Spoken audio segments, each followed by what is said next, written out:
기독교인들의 신앙생활에 있어서 가장 흐뭇하고 보람 있는 일이 무엇인가 하였을 때에 우리가 한 사람을 전도하여서 그 사람이 예수님을 잘 믿고 신앙생활을 썩 잘하는 것을 보는 것, 그리고 그 사람이 그 영혼이 구원받아서 하나님의 나라에 들어가는 것, 그것만큼 좋은 일, 보람 있는 일은 참 잘 없습니다.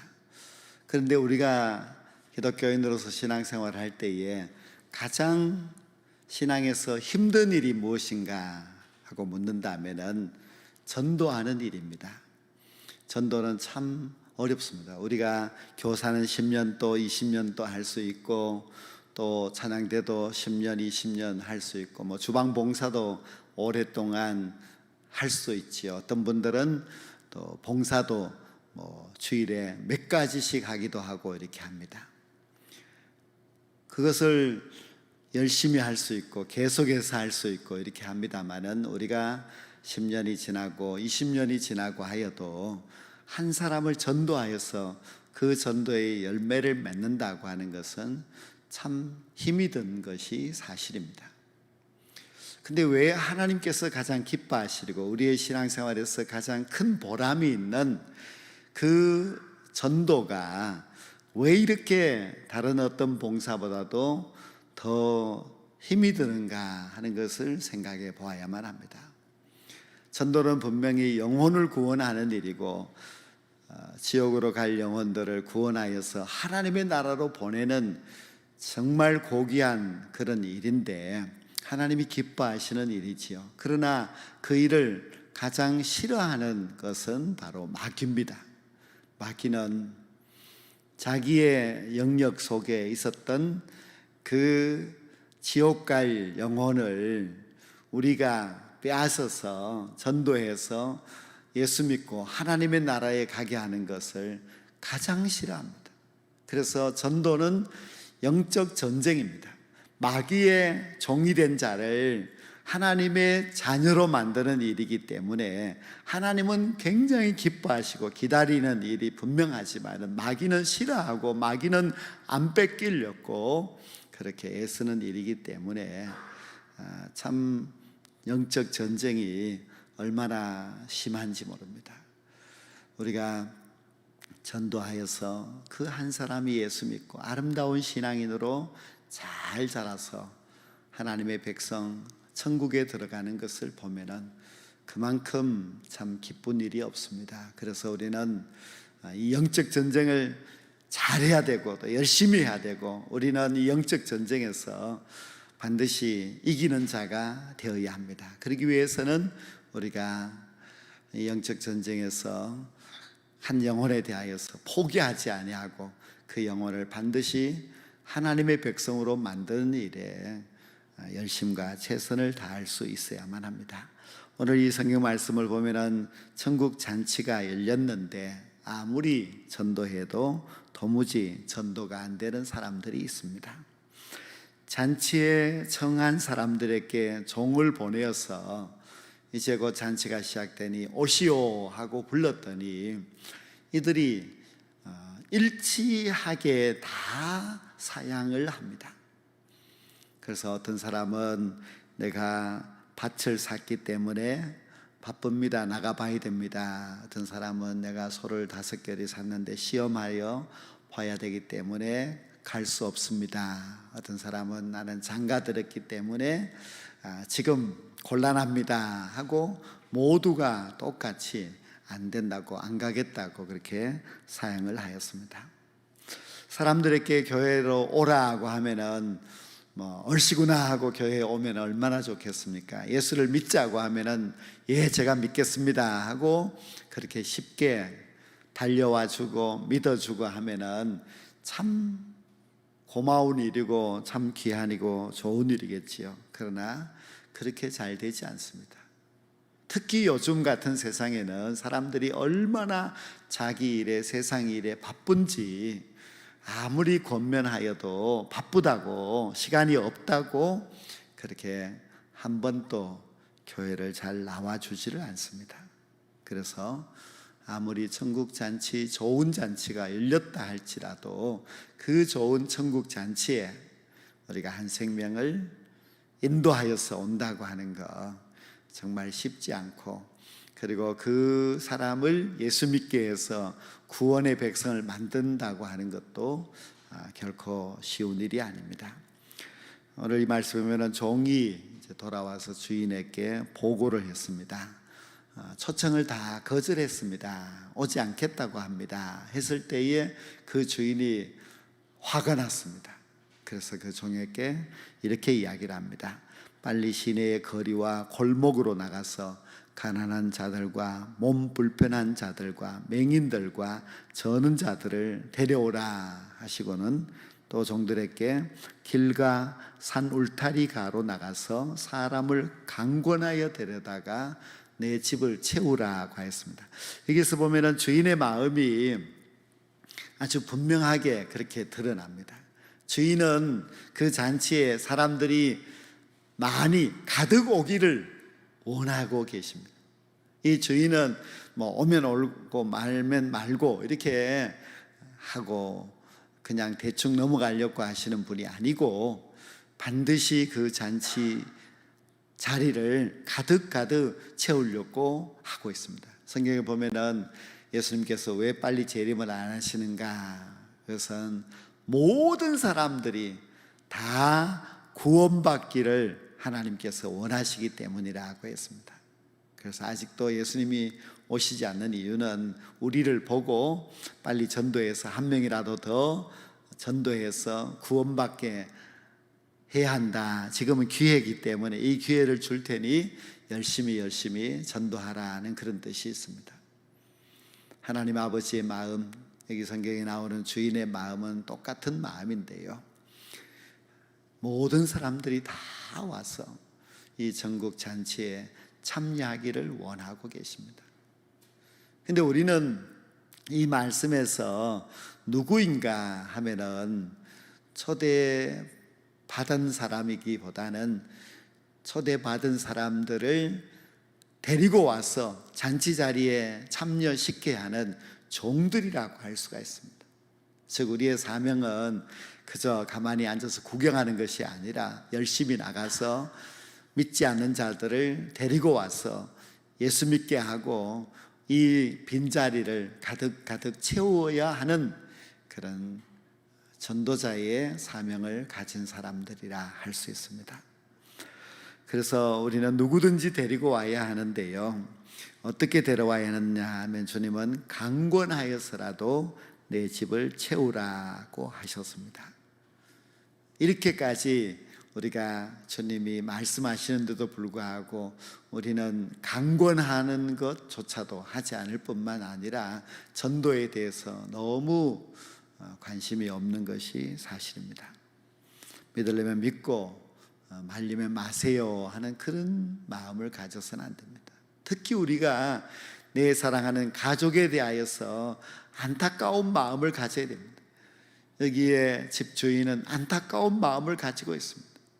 그래서 얼마나 안타까웠으면은 거리와 골목으로 나가서 가난한 자, 몸 불편한 자, 맹인과 저는 자들을 또 데려오라고 했습니다. 한 명이라도 더 구원하려고 하시는 그런 하나님의 마음을 우리가 알고 있다면 우리는 우리의 가까운 가족, 이웃, 형제들을 보면서 똑같이 안타까운 마음을 가질 수 있어야만 합니다.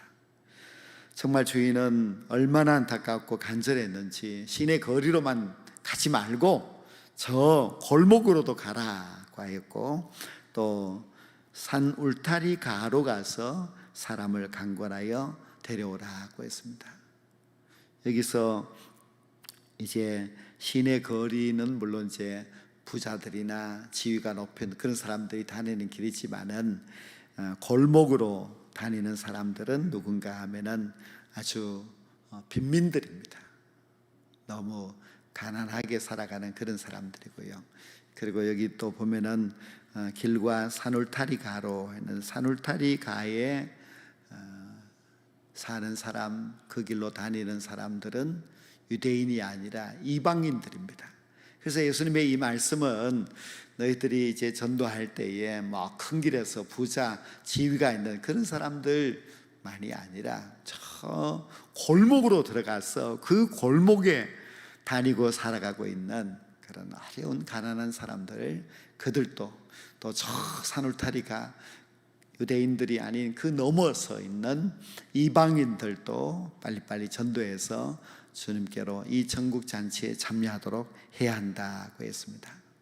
이제 천국 잔치가 열릴 날이 얼마 남지 않았는데 그 자리를 가득하게 채워야 하는 사명을 우리가 가졌습니다. 그럼 우리는 어떻게 전도해야 되는가, 누구를 전도해야 되는가 하는 것을 꼭 기억할 수 있기를 원합니다. 그대가 걸으면 길이 된다 하는 그런 책이 있는데요, 이것은 일본의 오사카에서 선교하고 있는 김충현 선교사님이 쓴 책입니다.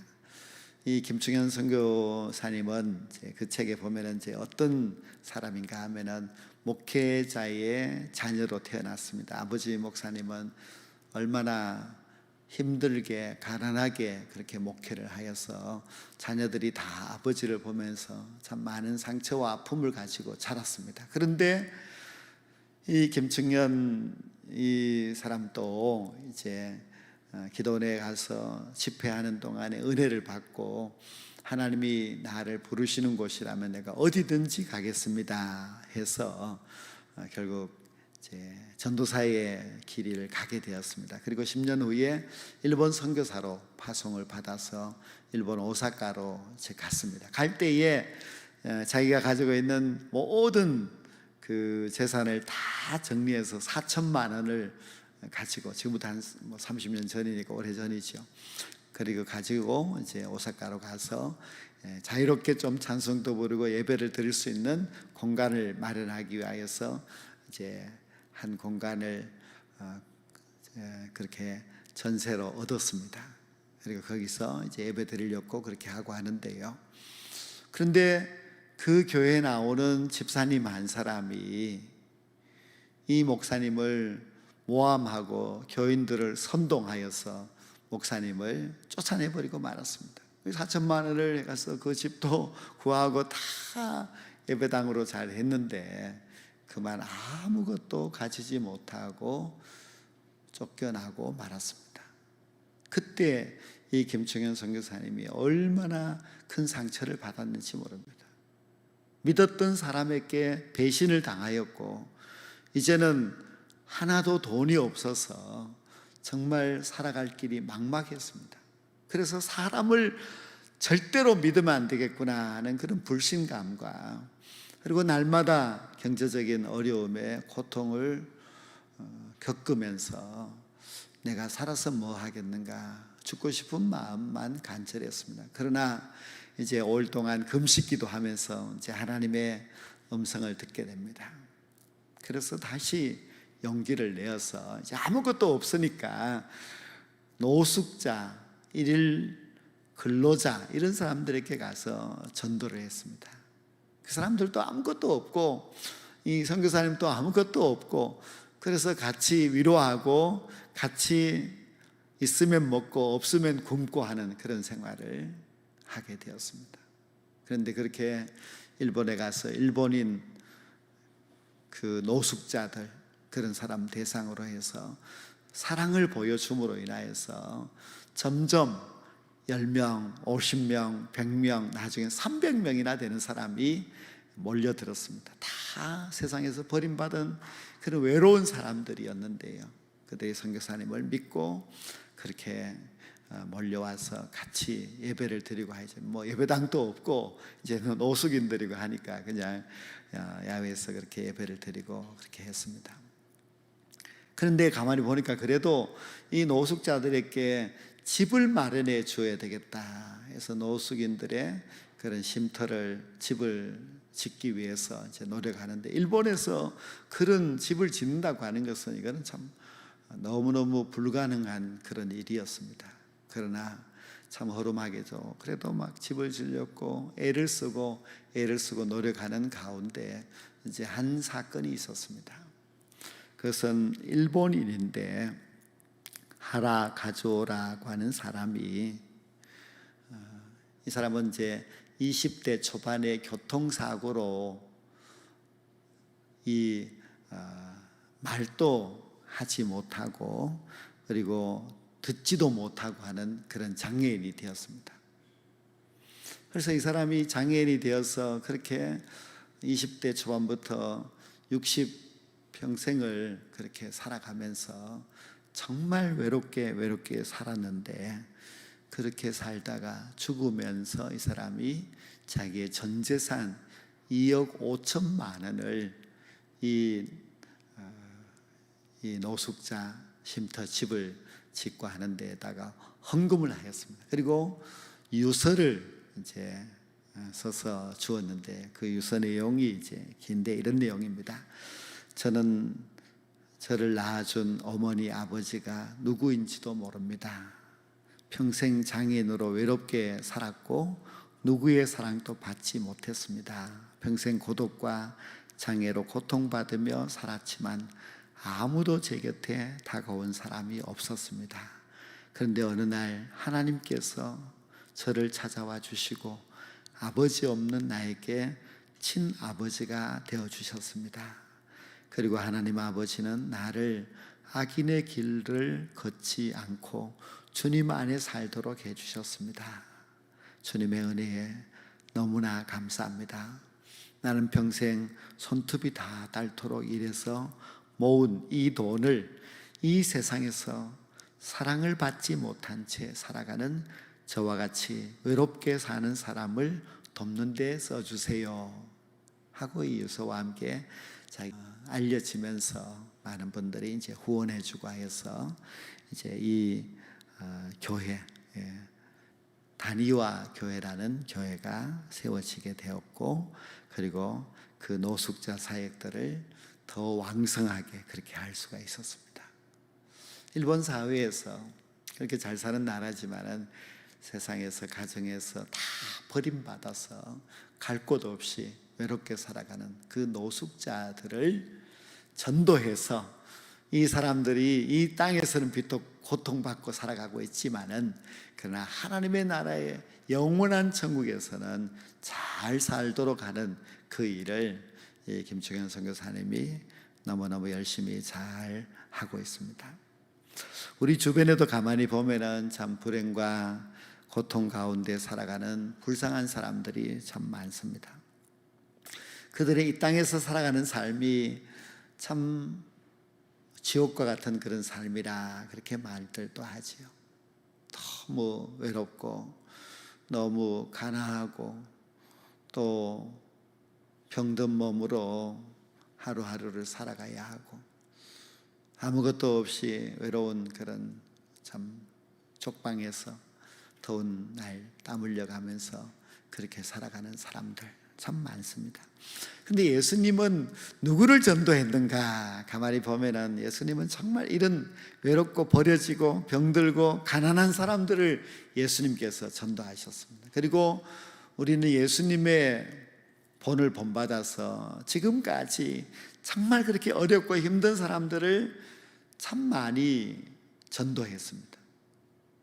그런데 지금은 그런 전도가 너무 이제 특별한 사람들만 하고 있고 보통 교회에서는 또 잘 하지 않고 있고 한 것이 참 안타까운 일입니다.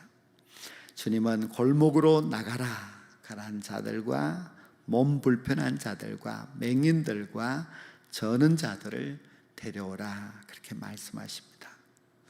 이것은 우리가 지금 어떤 사람들을 전도해야 되는지를 가르쳐 주시는 주님의 말씀이라 할 수 있습니다.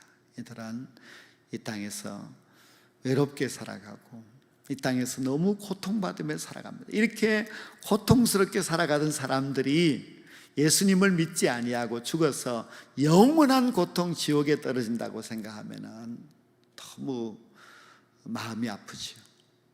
부자와 나사로를 비유해서 나사로는 거지였고 정말 개들이 헌들을 핥아줘야 하는 그런 비참한 처지의 삶을 살았지만 그래도 그가 믿는 자가 되어서 하나님의 나라에 들어가서 아브라함의 품에 안겼으니 얼마나 복된 사람입니까? 우리도 그렇게 불쌍한 사람들을 예수 믿게 해서 하나님의 나라에 들어가고 주님의 품에 안길 수 있도록 하는 그런 전도의 사명을 잘 감당할 수 있어야만 합니다. 그래서 우리가 돌아보면서 정말 저런 사람들은 너무 힘든데 또 지옥 가면 안 되지 하는 안타까운 마음을 가지고서 우리가 열심히 전도하여서 외롭고 또 병들고 고통 가운데 신음하는 사람들이 우리의 곁에 와서 우리와 함께 예수 믿고 함께 하나님의 나라에 들어갈 수 있는 그런 놀라운 구원의 역사, 축복의 역사가 반드시 있게 되기를 간절히 소망합니다.